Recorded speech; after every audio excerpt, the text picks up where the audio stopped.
It is time for the lockdown lift up, and we are turning the corner. Ontario is supposedly out of a lockdown in the coming, well, I guess this 1 week today. Lots of talk that it's going to be extended. Maybe they've already extended it. And that's all right because I'm here to lift you up. And today is Throw It Out There Thursday, where people send me topics and I pick one of them and just go with it. And the topic that I has been thrown out and I have caught, sorry, that's too literal, is forgiveness. And this came from a conversation that I had with someone. I won't tell you who, but it is something that is actually in one of my past books. So I have a framework. Of course I do, because that's what I do, right? I see situations and then I think, okay, what's the step by step to bring logic to that emotional challenge that we're having? And forgiveness is something that I had to really work on, and specifically as it relates to my pain story and the surgery that went wrong and my overall healing journey. So I'm going to share a little bit about that and what I did to forgive. But let's first talk about why forgiveness is so critically important. And I know a lot of times I talk about business topics or go into big corporations, and maybe I don't get to talk, not maybe, I rarely get to talk about forgiveness because it's just not what they're hiring me to do. The truth, though, is I think forgiveness is the root of resilience. It is so incredibly critical on because it when you're holding on, when you've got that underlying anger, when you are holding on to a grudge, the truth is it is going to infiltrate everything you do, right? There is so much that can we'll just see through a lens of anger and frustration and bitterness if we're not careful. And that's why forgiveness is so incredibly important. And I know right now a lot of people are going through some pretty nasty breakups. Some people are going through really amicable breakups. Some people are getting together, whatever. And there's just a lot of conversations about really wildly heated emotions that are happening. And the thing is, when something like that is going on behind the scenes, you still have to show up for work. You still have to do what it is that you do so brilliantly. Like, so that's why I think if we can strip any underlying frustrations from our day to day life, then we're ahead of the game. We can actually be happier. And when we forgive, there's just such a freedom in our emotion and our opportunity and how we can show up to the world. And that's really what I hope for you. So before I go into the framework that I have in this book that I wrote several years ago now, I'll tell you a little bit about my story of pain and how it came to be and how I was so incredibly angry for so long and what I did about it, and then how I ultimately ended up moving towards forgiveness. So I went in for a surgery. I'd had it before. It was a cyst, it'd come back up. And last minute, I got traded to a different surgeon who was on call. He didn't know my case. So see, isn't it interesting? I have justified and forgiven this so much. I'm going to tell the story. I gotta be careful. I gotta tell the story from how it was in the time that I was. But when you let go of the anger, you just don't see it anymore. Anyway, I got this new surgeon. He cut, pulled, and just like I think in many ways was in over his head. He had no idea what was going on, and he caused neuropathic damage. So when I woke up from surgery, it felt like there was a knife just twisting into my body, and I was in so much pain. I didn't know, like, I'll never forget that moment coming out in the recovery room of the like, just, oh my God, what is that? Like, get the knife out of me. And that became my new reality. I ended up having multiple surgeries to try to fix the first. And actually, I ended up the first time I went back to the same surgeon because that's what you have to do, right? Doctors are the all knowing. Anyway, he nicked an artery, sent me home, almost died. Like, it was a pretty big, I didn't almost die. Well, I almost bled to death. It was a pretty big deal.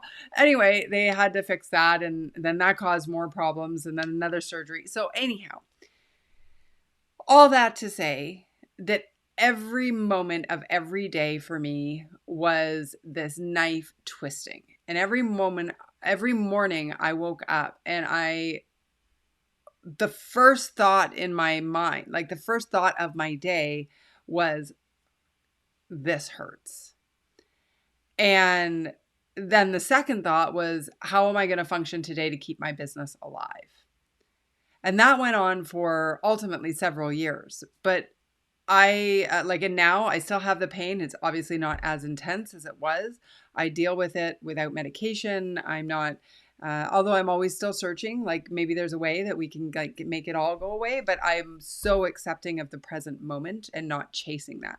And I think next week, given the lockdown lift ups are going to end on the 20th, I might do a session on pain and being successful with pain, chronic pain. Anyhow, so I hated this doctor. I hated him. Oh, the volume. Oh, you can barely hear me. Oh, and what a great story you missed. Yes. Tell me if that works. Sorry, you know what? I'm going to swap mics. Un momento. Be sure I get the right USB coming out.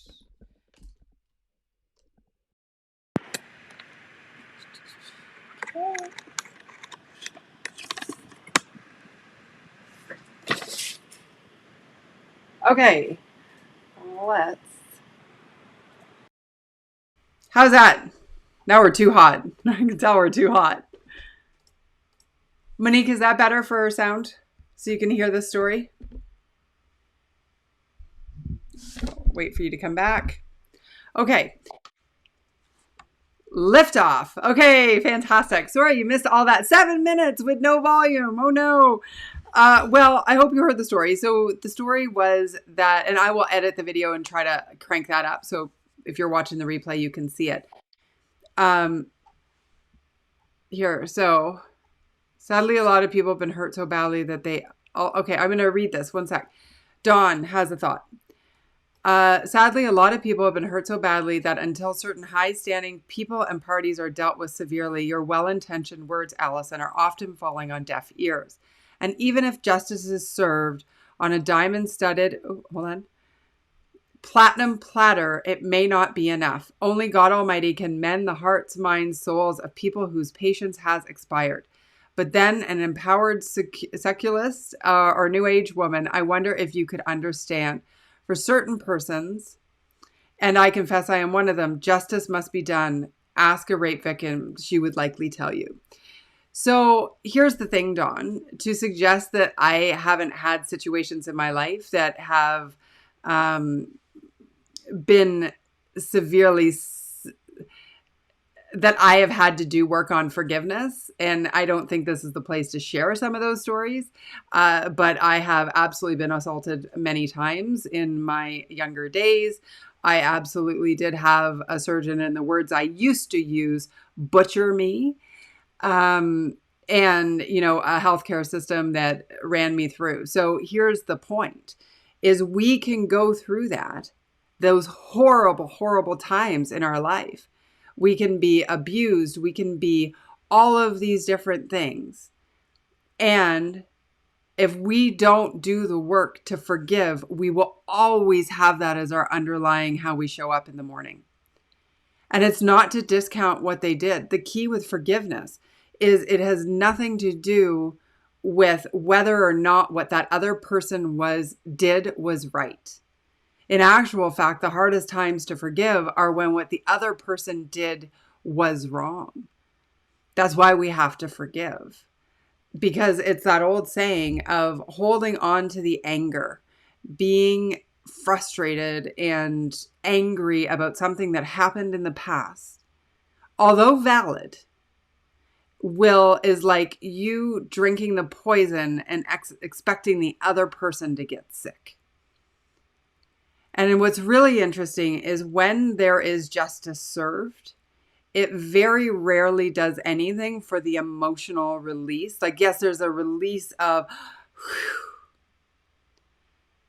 they got the justice, but the emotion, the underlying emotion doesn't necessarily go away. And I actually know that to be true because I've had a certain situation where I had to create a report, nothing really happened, and justice was not served. And then years later, I got a phone call asking me to, reiterate the situation and clarify. And because of that report, that individual was not, he actually lost out on becoming a police officer. And what's really interesting about this is, in my mind, that was justice served. That was eventually you got what you had coming to you and the system made it right.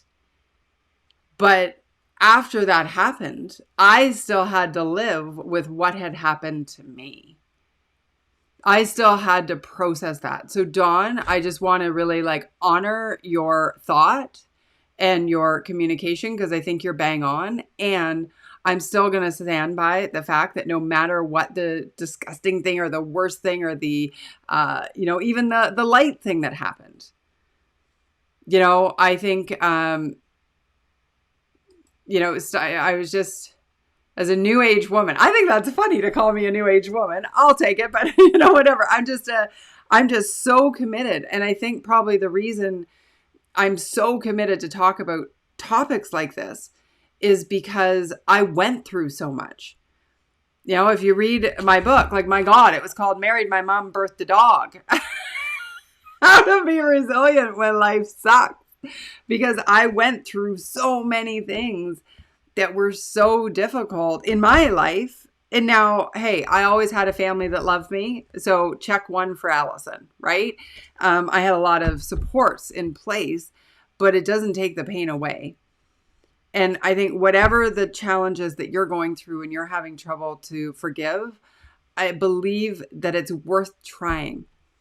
And forgiveness is not something that we feel or we decide on and then all of a sudden, poof, or we're like, oh, okay, I got over that. It's not about getting over it. It's about being whole and okay on our own, no matter what happened. And this is part of the inner journey. And I'm just so thinking about forgiveness from a perspective of it's about you. It's not about them. It's about you, not about them. And so let's walk through this framework that I created when I wrote this book, and we'll walk through it together. And if it helps you, that's awesome. And so it's a journey. So the forgiveness journey is a process. It's something we continually, just a little bit, and then all of a sudden, after doing the journey, you have freedom. You go, it's gone. So forgiveness is a journey, and then it actually happens in an instant. And that's what I want to help you stick through that journey to get the forgiveness. That's what I'm hoping for you. So the first piece of this puzzle is to feel the full pain of the situation. Now, I used to be the queen of what we call the gotta go technique. And that was, if I didn't like it over here and how it felt over here, I would gotta go over there. And I would just get really, really busy so I didn't have to deal with it.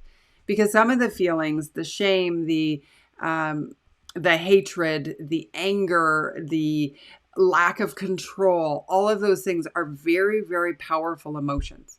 But if we don't step into those, if we don't know exactly what we're processing and dealing with, we can't heal it.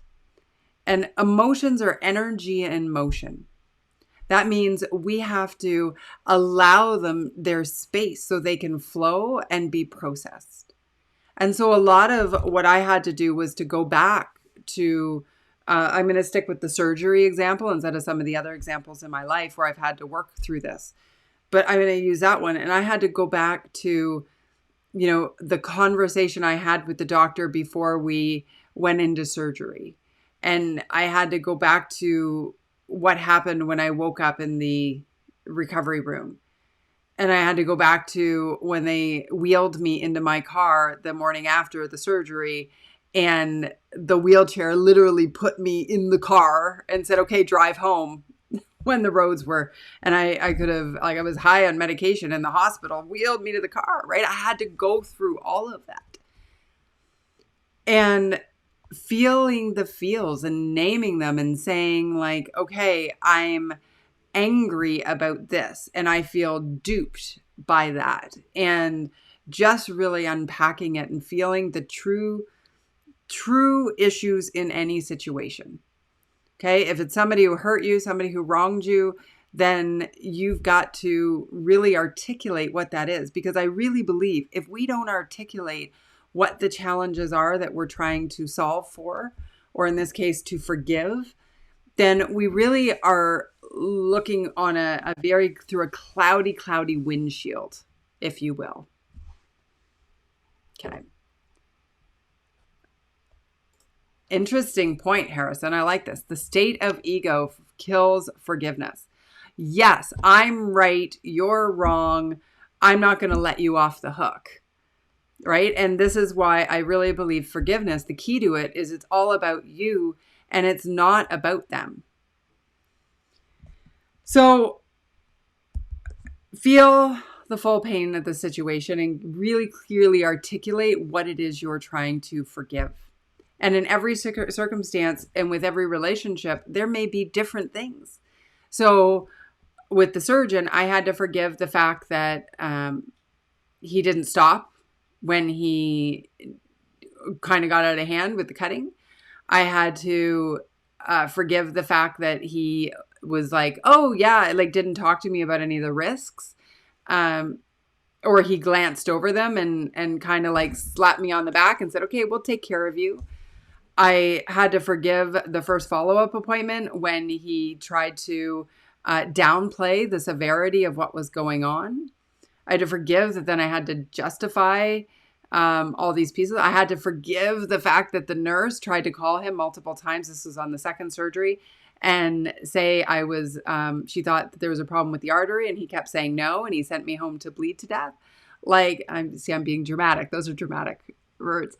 But like, there was a lot of anger and pieces of the puzzle that I had to forgive. And until I went and I articulated every one of them, I was powerless to forgive. And here's the thing, when you're dealing with pain and you're not forgiving something, it is going to intensify your pain so severely because your body is already in a state of anger and just is that heightened sense of, like, it's just harder to feel good when you're angry about something that's significantly tilting your life, like, or influencing the lens through which you see your life. The next piece is to reposition the interpretation of the wrongdoer's intent. Now, this is not to be interpreted with justifying the wrongdoer's actions. In this situation, with regards to the surgery, I had to really clearly go through the process of, did he mean to hurt me? Was his intention to do a bad job in surgery? Was his intention to, he takes an oath to do no harm, and he did harm, right? But people only know through the lens that they know. And so for me to hate him when he did something that wasn't intentionally biased. Now, some people do things that are intentional, so that's different. But then you start thinking, okay, well, what happened in their life? Did the abused become the abuser? This isn't the doctor situation. This is like referencing other things, right? Or do they not know any better? Or were they not, when they said that really awful thing to you, if that's the thing you're trying to forgive, did they, not hear the circumstances? Did they not know all the circumstances? So I think just repositioning and looking at the situation through that person's eyes, do they have a mental illness? Again, not justifying, just getting a sense of, what can we do to understand that that human who obviously did something wrong and made a mistake didn't necessarily intend to make the mistake. Now, please, I am not justifying actions, and I'm not talking about, somebody who murders somebody. I mean, obviously that there's no justification. They know they're doing harm. But I think in our day-to-day relationships, when people hurt us or, in this case with the surgery, I don't think that was the intention. Okay, so this is a raw topic for the lockdown lift up, folks, but I hope it's going to help you, because if you're holding on to something, it could be big, it could be small, but this is so critical, because if we are not forgiving, if we're holding on to what's going on, like something that happened in the past, it's going to be really hard to find happiness and joy and contentment right now, today, in this present moment, and for your future. And so again, it's not about making it right with the other person. It's about making it right for you. I remember one of the things I did, because I was so angry for so long, was on the anniversary of my surgery. And sometimes on the anniversary of the half anniversary, and sometimes maybe on like the month anniversary, like it's been 1 year and 1 month, I would write this doctor letters, like handwritten, 6-page, hate-filled, put it in the mail, send it off letters, because I was so angry. And you know what? I was in so much pain. And I found, I worked through this. This is what I ended up doing. I'm like, okay, what was his intent? He didn't intend to hurt me. And so I had to reposition the interpretation of the wrongdoer's intent, because it's very much like when we can see the humanity in the other person, when we can walk as best we can from their perspective in a situation, because we know there's always, their perspective, your perspective, and the one in the middle that's probably closer to the truth. Right? Because we see everything through our lens. And so we can interpret facts or a situation completely different than somebody else who's in the exact same situation. Just different vantage point. Okay, I better get a roll on here. It's 22 minutes in. Okay, next. Build a story around the experience that will serve your healing.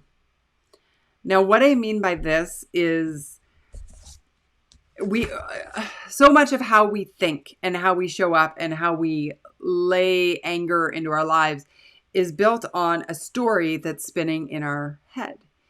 And I have a belief that, it's not a belief, it's real. Everybody has their own interpretation of the situation, right? And that soundtrack that plays, if it's a really negative soundtrack, so it's funny, I was going back into some of it when I was telling the story of what happened. Like, he butchered me. I said that for years, the butcher. Like, how is that going to serve my healing? It was a surgery. Things got complicated. It resulted in neuropathic pain. A lot less anger than he butchered me, right?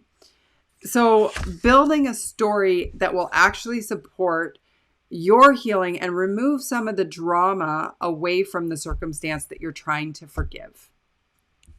Because if you can, I'm just going to look here and see if there was, it's not about erasing the hurts, but it did allow me to soften the blow and promote healing. And that's what I want for you. I want you to have the gift of freedom from whatever it is you're trying to forgive and haven't been able to. The next piece of the puzzle is to recognize the blessings in the situation. The truth is, if I didn't go through that surgery, I would have stayed on the path I was on, I'm quite sure. I would have continued to work 18-hour days. I would have been giving to everybody else, volunteering more than I was ever working for myself or earning money. I would have or it would have taken something else to be the thing. But then I could be angry about that. I would not be teaching resilience. I would not have my speaking business the way it is. I would not have the confidence I have now. I would not have the ability to get better at setting boundaries if it didn't happen. I wouldn't have had the opportunity for my mom when, like, because I was in pain, right? And I was told to go on disability and that I would never work again. And that's how this whole concept around tasks and obstacles and adversities came to be, or I'd never work full time again. And what I did was I ended up calling my mom and saying, like, I need help. Like, come and help with me. And like, would you drive me to all my gigs? And she was like, yes, I will. And she moved in with me. And oh my God, I'm so grateful for that time. And, we've created such an incredible relationship because of the surgery, after my dad died, gave us a chance. Right. And then she moved back home. And then now she's in a position where she's, I've been helping her out quite a bit the last several years because of her health. And so what a blessing that we were already in a flow where I could do that without like being like frustrated that my mom is here, because I actually feel very blessed and grateful for all that time. So we want to find the blessings. What did it teach you? And again, not about making it right for them, but making it right for you. How can you see the silver lining that came out of a situation? Okay. And make a list on that. And then the next piece is focus on the now and the future. So when we are past focused, we can actually get more into depression. We can, or feel more stuck. It's hard to get excited when we're past focused. Hard to feel the moment when we're past focused. And so when that story comes up, and one of the things I noticed early on in my journey is that I talked about it a lot. I talked about my pain a lot. I talked about how I got the pain a lot. I talked about, the butcher a lot. Like, nobody cares, right? Like, I know my friends are kind and I'm grateful for you, but I don't think you care. But here's the important thing is this is about you, right? And how you're healing. The truth is, every time I reinforced the story, every time I said butcher, every time I said, he's, incompetent surgeon, blah, blah, blah, blah, blah. I don't know if he's an incompetent surgeon. I'm sure he's a very lovely guy who, had a really bad situation and it had a bad outcome, right? Like, that's a lot more enjoyable. I can be in a happy state despite that, like with that. But when I was using those negative phrases and retelling the story and holding on to it, like, this is my identity and I need to be validated that this guy screwed up and he hurt me, right? Or any other situation that had happened that I had to work through forgiveness on. Okay. When you stay stuck in that story and make it your identity, you are stealing away the opportunity to love this moment. And that's all we have is this moment. We don't have the next one. And the past is, there it is. It's the thing that's already done that we cannot change. But how are you going to move forward? How are you going to choose to let that influence your everyday? Whatever it is that you can't forgive. Because I think like if one of the things that when I was sitting in that doctor's office at Mount Sinai and he was like, Allison, you're never going to work again. You're always going to be in pain. You're always going to be on pain medication. We've got to talk about you going on disability. Like all of that. I knew that wasn't going to be the answer. And as I move forward, I wish I could tell you that I was like, oh my goodness, look how resilient I am. Yes. No, it was a very, very, very, very bumpy road. I mean, the reason you see me smiling now, the reason I feel so at peace and content and I'm okay with myself now is because I went through all the shit back then. And it's why I do the work I do. But here's the one thing, and I think this is where I will wrap this up, is the worst things in your life, do not let them define the best moments in your life. Because if you're so anchored in your identity to that worst time, that worst thing that happened that you can't forgive, that relationship who cheated on you, that abuser, that, whatever, if you allow that thing that's awful to influence this moment, continue to influence it, then you are stealing away your capacity to be happy and content and love life. And the only way to transition that and to break the cord that this story is my identity, the only way to detach those is forgiveness.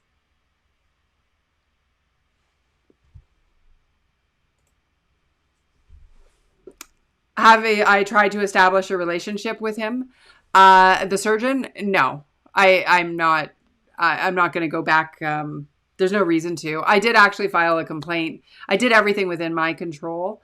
And of course, because they all protect each other. But here's the thing, the night I forgave, remember, it's a journey. And then what happens is it just goes. I remember I couldn't sleep and I got up and I was just like, and I started thinking about him from this really, really compassionate place. And thinking, oh my gosh, he could be worried he's going to lose his doctor's license, whatever. And I'm in a fight and I'm constantly fighting and having to go through the story over and over and over again, and lawyers and all of this. And I got up, it was like 3:00 in the morning, and I signed the release paperwork in the lawsuit. And now in fairness, I did write "do better next time" above every signature. I don't know if that's valid or not, but they accepted it. But I wanted him to know, you can't do this. But I've never sent him another letter. I don't even look him up. I don't even know if he's still practicing. I have nothing to do, because here's the thing. The forgiveness is the release that I get to feel. It's not about letting him off the hook. He needs to live with the fact that he went in and he did something that didn't go well. That's him. And I hope to God he got better. I hope he did do better next time. I hope he took a pause, and I hope he was better, communicated better. And I hope that he did different things, that when the nurse is calling from the waiting, because there were 2 problems, right? With that same, 3 actually. But anyway, I hope he did. But here's the thing.